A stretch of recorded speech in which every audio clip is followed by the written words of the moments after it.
গতকাল ফুকলি সুন্দরী বিয়ে বাড়ির গায়ে হলুদের যে ব্লগটা দিয়েছে ওটা নিয়ে বন্ধুরা আমার কোনো ভিডিও করা হয়নি, তো ভাবলাম এখন ওই বিষয়ে কিছু কথা বলি। তো এখনকার ভিডিওটা আমার ওই বিষয়ের ওপরে। প্রথমেই বলি, বিয়ে বাড়িতে সবাই গেছে, একমাত্র কে যায়নি? আমাদের অমাবস্যা দিদি। এইবার তোমরা চিন্তা করো, বাপের বাড়িটা তো অমাবস্যা দেবীর নাকি?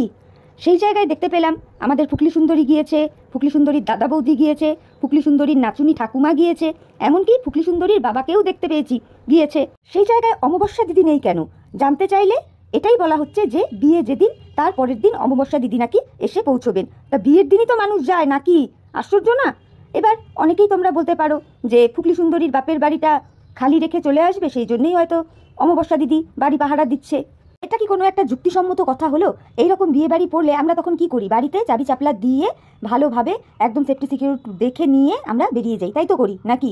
এমন কি গুপ্তধন রয়েছে অমাবস্যা দিদির বাড়িতে যার জন্য অমাবস্যা দিদি ওখানে পাহারাদার হিসেবে রয়ে গেল, মানে তার বাড়িতে আর কি, সে বিয়ে বাড়ি অ্যাটেন্ড করতে পারছে না? এমন কি আছে? আর যদি কিছু থেকেও থাকে, একজন মহিলা মানুষ হয়ে কি সে সেটা রক্ষা করতে পারবে? যদি সেরকম বিপদ আপদ কিছু আসে, ঠাকুর করে না আসুক এটাই চাই, আসলে পরে পারবে কি? পারবে না তো, তাই নয় কি? তাহলে কি এমন প্রেসিয়াস জিনিস রয়েছে যে যার জন্য সে বিয়ে বাড়ির অনুষ্ঠানে পর্যন্ত যেতে পারছে না? বিয়ের পরের দিন সে যাবে বলছে, তাকে বাড়ি পাহারা দিয়ে বসে থাকতে হচ্ছে, অথচ বিয়ে বাড়ির অনুষ্ঠানটা কিন্তু তার বাপের বাড়িতেই। এখানে যথেষ্ট ডাউট আছে যে মামা বাড়িতে ফুকলি সুন্দরী গেছে, ফুকলি সুন্দরীর ঠাকুমা গেছে, ফুকলি সুন্দরীর বাবা গেছে, দাদা গেছে, বৌদি গেছে, একমাত্র যায়নি অমাবস্যা দিদি। কিন্তু কেন? কিন্তু কেন? এখানে একটা বিরাট প্রশ্ন এসে পড়ছে। প্রশ্নটা, এমন কি প্রেসিয়াস জিনিস আছে তার বাড়িতে যার জন্য তাকে পাহারা দিয়ে রাখতে হচ্ছে তার বাড়িটা, সে বিয়ে বাড়ি অ্যাটেন্ড করতে পারছে না? আর যদি সেরকম কিছু থেকেও থাকে, উনি একা কিভাবে সামলাবেন কোনো বিপদ আপদ ঘটলে, তাই নয় কি? তো যাই হোক, এ তো গেল অমাবস্যা দিদির কথা।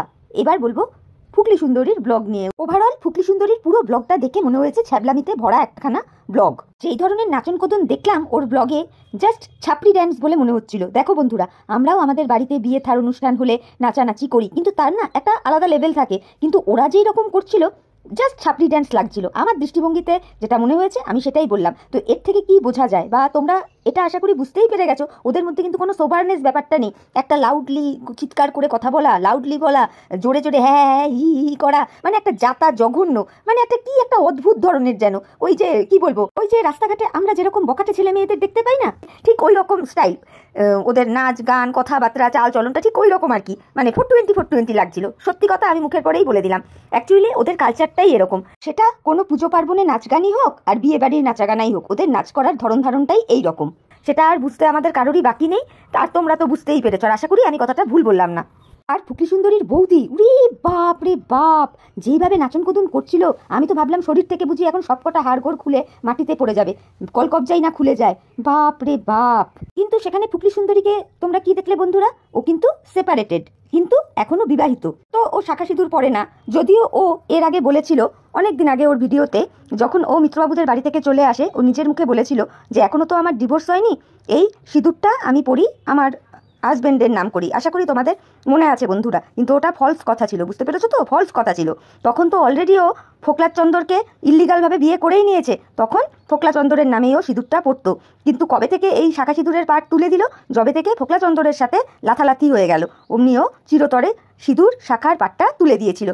বোঝাতে পারলাম আশা করি? তো বিরাট বড় মুখ নিয়ে এসে বলেছিল, শাখা সিঁদুরটা নিশ্চয়ই আমি আমার স্বামীর নাম নিয়েই পড়বো, এখনও যখন ডিভোর্স হয়নি।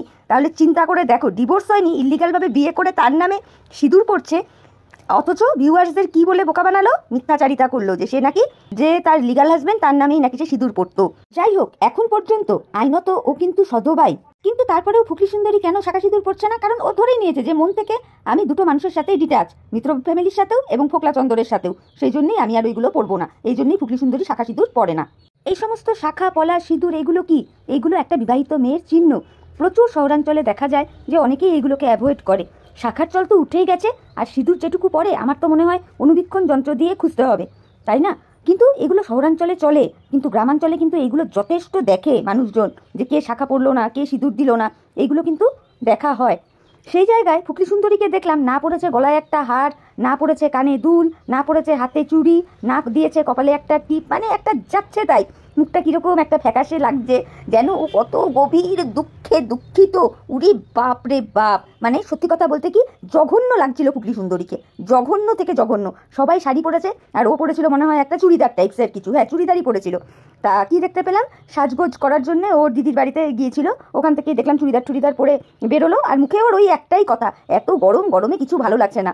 আরে ভাই, গরমের দিনে গরম পড়বে না তো কি পড়বে, তার জন্য অল্প হালকা সাজগোজও কি করা যায় না? তুই তো গলায় একটা সোনার চেন না কিসের চেন যেন পরে থাকতিস, কানে তো একটা দুল পরে থাকতিস, একটা ছোট্ট টিপ দিতিস, তো ওইটুকুও কি দেওয়া যেত না? ওইটুকু দিলেও কি গরমে একেবারে অস্থির হয়ে যেতিস? এগুলো বাড়াবাড়ি না, এগুলো হচ্ছে অতিরিক্ত বাড়াবাড়ি। অথচ সেই বিয়ে বাড়ির বাকি মানুষগুলো কিন্তু সেজে গুজে সুন্দরভাবেই রয়েছে। তো আমার বক্তব্য হলো, তাদের গরম লাগছে না? তাদেরও তো গরম লাগছে, আর একটা বিয়ে বাড়ি বলে কথা, একটু সাজগোজ না করলে চলে? আর পাশাপাশি যেটা দেখলাম সেটা হলো হই হুল্লোড় করা। হই হুল্লোড় করাতে ভাই আমাদের ফুকলি সুন্দরীর ধারে কাছে কেউ যাবে না। বাকিরাও যেমন হই হুল্লোড় করছিল, ফুকলি সুন্দরীও পাল্লা দিয়ে হই হুল্লোড় করেছে। আর সাজগোজের দিক দিয়ে যদি বলো বন্ধুরা, সারা বিয়ে বাড়ির মধ্যে ফুকলি সুন্দরীকেই একমাত্র বেমানান লাগছিল। তার কারণ না পড়েছে একটা চুড়ি, না পড়েছে একটা গলায় হার, না দিয়েছে টিপ, না পড়েছে একটু লিপস্টিক, না একটু কাজল, কিচ্ছু না। বিয়ে বাড়িতে ন্যাচারালি আমরা এইরকম কাউকে থাকতে দেখি না, তাই না? সেই জায়গায় বললাম ফুকলি সুন্দরীকে একেবারেই অড লাগছিল, যেখানে আমরা দেখতে পাচ্ছিলাম বিয়ে বাড়ির বাকি মানুষরা কিন্তু যথেষ্টই টিপটপ ছিল। এবার তোমরা অনেকেই হয়তো বলতে পারো, ও তো ক্যামেরা করছে, ও তো ভিডিও নিয়ে ব্যস্ত, সেই জন্যই হয়তো, প্লাস গরম লাগছে বলছে, সেই জন্যই হয়তো এইরকম ছিল। আরে ভাই, ও ক্যামেরার সামনে তো আসছে, তাই নয় কি? ক্যামেরার সামনে এসেছে বলেই না আমরা ওকে দেখতে পেয়ে এই কথাগুলো বলছি। আর গরমের দিনে গরম পড়বে, এটা খুব ন্যাচারাল ব্যাপার, তাই না? এটা তো কিছু করার নেই। তাই বলে বিয়ে বাড়ির মতন একটা জায়গা, যেখানটাতে সকলে সেজে গুজে রয়েছে, আর সেখানে ফুকলি সুন্দরী ওই রকম ভাবে রয়েছে, দেখতে কি ভালো লাগছিল? তোমরাই বলো না। অথচ লাউডলি কিন্তু ফুকলি সুন্দরী চিৎকার চেঁচামেচি হই হুল্লোড় সেই লেভেলের করছিল। আর এটা আমরা আগেও দেখেছি, ও রাস্তাঘাট মেলায় পুজোয় যেখানেই যায় ও প্রচণ্ড লাউডলি চিৎকার করে কথা বলে। ওর মধ্যে সেই সোবারনেসটা একদমই নেই। এটা আমরা এর আগে বহু ক্ষেত্রে দেখেছি। ফুকলি সুন্দরীর নেচারটাই এই রকম।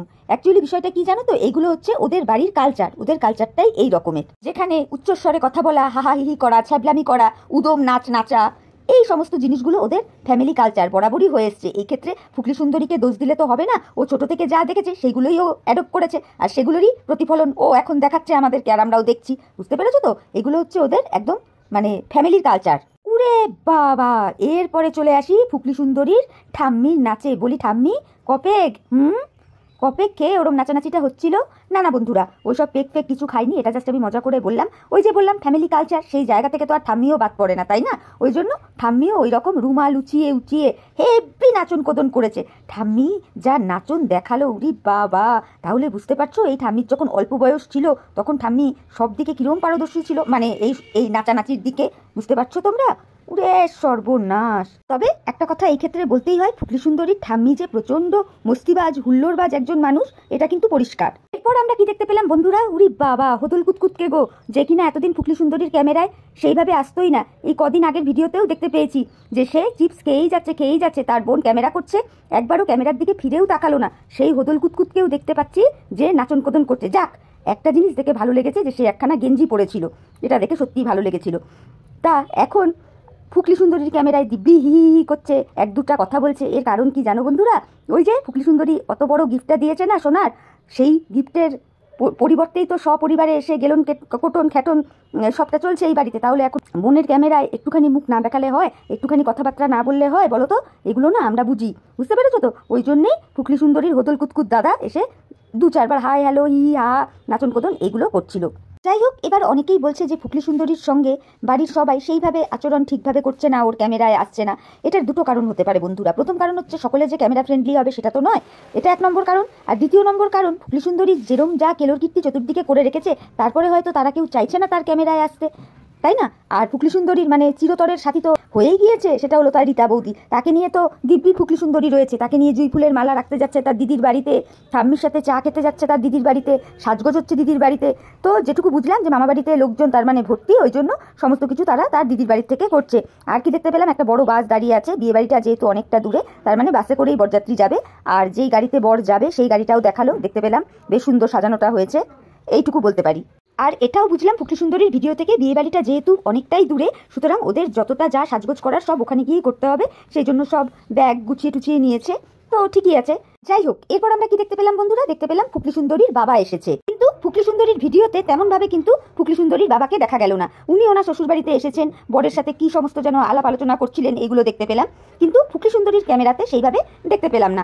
এছাড়াও অনেকদিন ধরেই লক্ষ্য করছি ফুকলি সুন্দরীর ক্যামেরাতে কিন্তু ফুকলি সুন্দরীর বাবা তেমনভাবে আসে না। হতে পারে হয়তো ওনার চাকরির বিষয়ে কোনো প্রবলেম হতে পারে, সেই কারণে বা অন্য কোনো কারণে আসে না। এছাড়া ফুকলি সুন্দরীর ক্যামেরাতে আমরা কাকে কাকে দেখতে পাচ্ছি? দাদা, বৌদি, ঠাম্মি আর ওর আদরের রীতা বৌদি, এই কজনকেই আমরা দেখতে পাচ্ছি। আর যার বিয়ে অর্থাৎ যে বর, তাকে তো দেখাতেই হবে, তাই না? তো এইটুকু জিনিসই আমরা মোটামুটি দেখতে পেলাম। আর একজনকেও আমরা দেখতে পেলাম, সেটা হলো ফুকলি সুন্দরীর বড় দিদি নাকি বড় বৌদি, আমার যতদূর মনে হলো ওটা বড় দিদি। সে তার মামির সাথে নাচন কোদন করছিল, সেটাও আমরা দেখলাম। তো সে ফুকলি সুন্দরীর ক্যামেরাতেও এসেছে, সেটাও আমরা দেখতে পেয়েছি। এইবারই হলো মূল বিষয়বস্তু। ফুকলি সুন্দরী বলছে গান বন্ধ করা যাবে না, বিয়ে একবারই হয়। হ্যাঁ রে ফুকলি সুন্দরী, এই কথাটা তোর মুখে মানায়? তুই নিজে চিন্তা করে বলতো। তোর মুখে অন্তত এই ধরনের কথাগুলো মানায় না। আমরা যারা একেবারেই লোয়ার মিডল ক্লাস থেকে বিলং করি, আমরা এখনও চিন্তাভাবনা করি যে হ্যাঁ বিয়ে একবারই হয়। তবে বর্তমান যুগটা এমন পড়েছে না, এমন আকছার প্রচুর পরিবারে দেখা যায় যে ধুমধাম করে বিয়ে দিয়েছে, দেখাশোনার বিয়ে, অ্যাডজাস্টমেন্ট হয়নি, ডিভোর্স হয়ে গেছে, সেটা আলাদা ইস্যু। কিন্তু তোর মুখে এই কথাটা মানায়? একদম বেমানান নয় কি? তুই একবার লিগাল বিয়ে করেছিস, ডিভোর্স না নিয়ে ইল্লিগালভাবে আবার বিয়ে করলি। তোর এই 27-28 বছরে তোর দুবার বিয়ে করা হয়ে গেল, একবার লিগালভাবে একবার ইল্লিগালভাবে। তারপরে আবার তুই বলছিস যে বাজনা থামানো যাবে না, বিয়ে একবারই হয়। হাস্যকর লাগলো শুনে জাস্ট। অন্য কেউ বললে তবুও মানা যেত, তোর মুখ থেকে অন্তত এই কথাটা মানা যায় না, কারণ অলরেডি দুটো বিয়ে অলরেডি করে ফেলেছিস, বুঝতে পেরেছিস? যাই হোক বন্ধুরা, আজকে ভিডিওর শুরুতে ইন্ট্রো দেইনি, এখন ইন্ট্রোটা দিয়ে নি। Hello friends, welcome back to my channel. আশা করি তোমরা প্রত্যেকে ভালো আছো, আমিও ভীষণ ভালো আছি। আমি চলে এলাম নতুন একটা ভিডিওর সাথে। তো চলো আবার টপিক্সে ঢুকে যাই। তুই নিজে অলরেডি দুটো বিয়ে করে ফেলেছিস, করে রেখেছিস, তুই আবার এই সমস্ত কথা বলছিস? তো যা বলবি ফুকলি সুন্দরী একটুখানি ভেবেচিন্তে বল, তাই নয় কি? যা দেখাচ্ছিস তুই তা কি তুই করছিস, নাকি যা করছিস সেটা তুই দেখাচ্ছিস? তবে হ্যাঁ, তুই যে এই মাত্রাতিরিক্ত উল্লাসটা দেখাচ্ছিস না, এই যে মানে আমাদের সহ ভিউয়ার্সদের বোঝাবার চেষ্টা করছিস যে তোর কোনো কষ্ট নেই, দুঃখ নেই, তুই একেবারে মানে আই ডোন্ট কেয়ার ভাব নিয়ে রয়েছিস, কোনো ব্যাপার না, যার যা খুশি আমাকে বলে যাও, আমি একেবারে বিন্দাস আছি, এটা কিন্তু আসল নয়। এটা আসল নয়, আমরা বুঝি, বা প্রত্যেকেই বুঝতে পারে, বুঝলি তো? নিজেকে এত চালাক ভাবিস না, বা তুই নিজে চালাক বাকিরা সকলে বোকা, এমনটাও চিন্তার মধ্যে আনিস না। বুঝতে পেরেছো তো বন্ধুরা? ওর যে মাত্রাতিরিক্ত উল্লাসটা তোমরা দেখতে পাচ্ছ, তোমাদের কি মনে হয় ও একটু বেশি জাহির করতে চাইছে না? যে সত্যিকারের ভালো থাকবে তাকে এত জাহির করবার প্রয়োজন হবে না নিজেকে, তাই নয় কি? ফুকলি সুন্দরী দেখাতে চাইছে, বোঝাতে চাইছে যে ও কত হ্যাপি আছে, আদতেও কিন্তু সেটা নয় বন্ধুরা, এটা জেনো। যে সত্যিকারের মেন্টালি ভালো থাকবে না তাকে এত জাহির করবার প্রয়োজন পড়বে না। আর কখন জাহির করবার প্রয়োজন পড়বে? যখন সে মেন্টালি ভালো থাকবে না, কোনো দিক থেকে হ্যাপি থাকবে না, ডিপ্রেস থাকবে, তখন সে জাহির করার চেষ্টা করে, যেটা আমাদের ফুকলি সুন্দরী করছে, এবং সেটা আমরা প্রত্যেকে ভীষণ ভালোভাবেই বুঝতে পারছি। আর ফুকলি সুন্দরী কতটা যে অ্যাডামেন্ট মেন্টালিটির মেয়ে, সেটা তো তোমরা এতদিনে বুঝেই গেছো বন্ধুরা। ও যদি এখন চুপচাপ থাকে, একদম সিম্পলভাবে থাকে, তাহলে সকলে তো ওর দিকে আঙুল তুলবে, তাই না? যে আজকে তোমার এই পরিণতির জন্য তুমি দায়ী। আর ও তো এগুলো নিজে খুব ভালো করে জানে যে আমি এতদিন যা যা স্টেপ নিয়েছি, যা যা কাজকর্ম করেছি, সবটাই আমার ভুল, সবটাই ভুলে ভরা ছিল। কিন্তু এগুলো যদি কেউ ওকে ধরিয়ে দেয় তাহলে আবার ওর ইগোতে লেগে যাবে, সেটা তো ও আবার সহ্য করবে না। বুঝতে পেরেছো তো? ওই জন্য নিজেকে জাহির করার চেষ্টা জোর করে যে আমি প্রচণ্ড ভালো আছি, আমার কোনো অসুবিধাই নেই, একদম বিন্দাস আছি, হ্যাপি আছি। দেখো বন্ধুরা, এটা তো আমরা সবাই বুঝি যে ফুকলি সুন্দরীর এখন ফ্রাস্ট্রেশনের কিন্তু অনেকগুলো কারণ রয়েছে। কারণ প্রথমত ফুকলি সুন্দরী ডিভোর্সটা যেই হারে চাইছিল, ডিভোর্স পাচ্ছে না। 2 নম্বর, ও যেটা জাং জুয়েলারির বিজনেস শুরু করেছিল, আর দেখতে পাচ্ছ না, টোটালটাই বন্ধ। 3 নম্বর, ও যে প্রমোশনাল ভিডিওগুলো শ্যুট করতো, সেগুলো দেখতে পাচ্ছ না, ওটাও অনেকাংশে কমে গেছে। তাহলে এই সমস্ত কিছু মিলিয়ে ও যে যথেষ্ট ফ্রাস্ট্রেশনে রয়েছে, এটা কিন্তু আমরা বুঝতেই পারছি। ওর দ্বারা একা যে বিজনেস করা সম্ভব না, এটা আমরা বুঝি। আর এই যে ফকলুকেও ডেকেছিল, কেন ডেকেছিল? যাতে ও প্রমোশন ভিডিওগুলো আবার পায়, আর বিনিময়ে ফকলুকে একটু ল্যাটা মাছ নিয়ে খেলতে দেওয়ার সুযোগ দেয়। এই তো একদম পরিষ্কার কথা, পরিষ্কারভাবে আমি বলে দিলাম বন্ধুরা। কিন্তু ফকলু হয়তো সেই অর্থে ততটা সাড়া দেয়নি প্রমোশনাল ভিডিও পাইয়ে দেওয়ার বিষয়টাতে। জাং জুয়েলারির বিজনেসটাও তাই ওর একার দ্বারা কোনো কিছুই যে করা সম্ভব নয়, এটা আমরা বুঝে নিয়েছি। এই ক্ষেত্রে বলা যায় ওই বিজনেসটাও এক প্রকার বন্ধ। এখন তাহলে পড়ে রইল বাকি কি? এই ব্লগিং। এই ব্লগিংটার উপরেই ডিপেন্ড করে ওকে চলতে হচ্ছে। এই কিছুদিন আগে ডিভোর্স করে যেই সমস্ত ভিডিও আসছিল, তাতে করে কিন্তু ওর ভিউজ ভালোই হচ্ছিল। এবার তোমরা চিন্তা করে দেখো বন্ধুরা, এই যে ফুকলি সুন্দরী বিয়ে বাড়ি দেখাচ্ছে, তাতে কি ওর সেই রকম একটা ভিউজ হচ্ছে? আমরা কি জানি, যারা ট্রাভেল ব্লগ করে বা এই ধরনের ঘোরাঘুরির ভিডিও করে, তারপরে ধরো গিয়ে গৃহপ্রবেশ, অন্নপ্রাশন, বেবি শাওয়ার, এই সমস্ত ভিডিও যারা করে সেই সমস্ত ভিডিও দেখতে কিন্তু মানুষ ভালোবাসে। সেই জায়গায় দেখতে পাচ্ছি ফুকলি সুন্দরী এই যে বিয়ে বাড়ির ব্লগগুলো শেয়ার করছে, সেই অর্থে কিন্তু ভিউজ নেই। হ্যাঁ, এবার যদি তোমরা মিত্রবাবুর ভিডিওর সাথে কম্পেয়ার করো তাহলে বলবো মিত্রবাবুর থেকে ভিউজ বেশি হচ্ছে। কিন্তু মিত্রবাবু একা তো আর ব্লগার ইউটিউবে নয়। যেই কথাটা রুনাদি বলেছে, রুনাদির কথাটাই কোট আনকোট করে আমিও তুলে আমার ভিডিওতে বলছি। এখানে তো আরও অনেক ব্লগার রয়েছে, তাই না? তাদের তুলনায় কিন্তু ফুকলি সুন্দরীর ভিউজ একদমই ডাউন।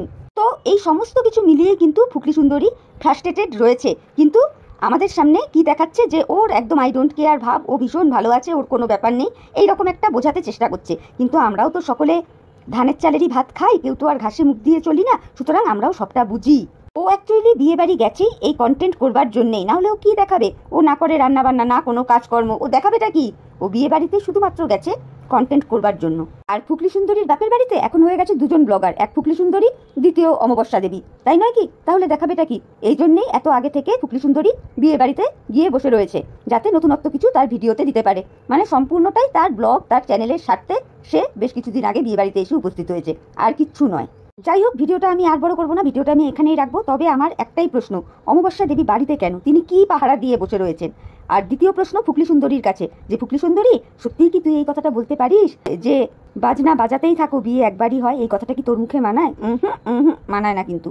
ঠিক আছে, তো চলো বন্ধুরা, ফুকলি সুন্দরীর ভিডিওটা দেখে মনে হলো এইগুলো কথা বলা যায়, সেই জন্য বললাম। তোমরা আমার কথাগুলো শুনে দেখো যে আমি ঠিক বললাম না ভুল বললাম। যদি তোমাদের আমার কথা শুনে ভালো লাগে তাহলে অবশ্যই লাইক, কমেন্ট, শেয়ার, সাবস্ক্রাইব করে আমার চ্যানেলের পাশে থেকো। তোমরা তোমাদের মূল্যবান মতামত আমার কমেন্ট বক্সে জানিও। এইটুকুই বলবো। তাহলে চলো এখনকার মতো বিদায় নিচ্ছি, নতুন ভিডিওর সাথে আবার দেখা হয়ে যাবে। ততক্ষণ প্রত্যেকে ভালো থেকো, সুস্থ থেকো, সাবধানে থেকো। Tata, bye, love you all.